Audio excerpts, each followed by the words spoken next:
Hi Oliver, I just stopped off for a coffee as I'm driving down from Calais to Le Havre at the moment, and I just noticed your email come in.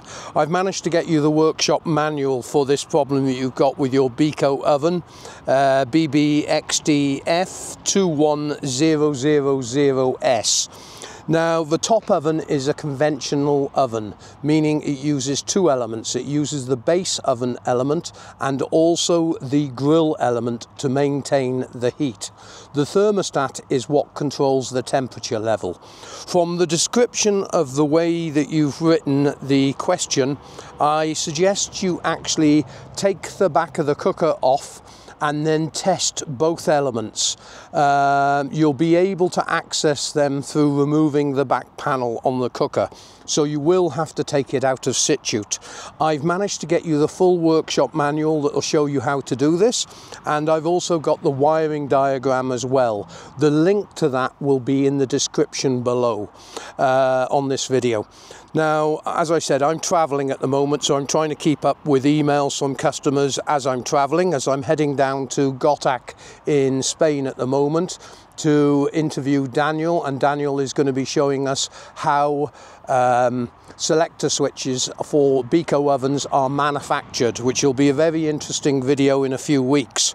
I've also put some videos on the actual web page for you that will show you how to test both of the elements. It will also explain the thermostatic procedure, and also it will show you how to actually test the thermostat to make sure that the thermostat is not faulty. So the first thing you do, test the base oven element. If that's good, test both circuits on the grill element, because you've got to remember the grill element is a double circuit element. And then you also want to make sure that the thermostat is not accidentally turning off at too a lower level.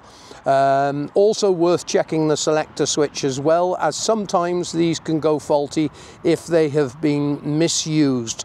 In other words, you should never turn the selector switch when the thermostat is engaged. You always turn the thermostat to the off position before turning the selector switch to another program. I hope all this information I got you is useful to you. The wiring diagram will explain the whole circuit, and if you've got any further questions, feel free to contact us using the contact us page on the website. Good luck with your repair, mate. I hope this article helps you.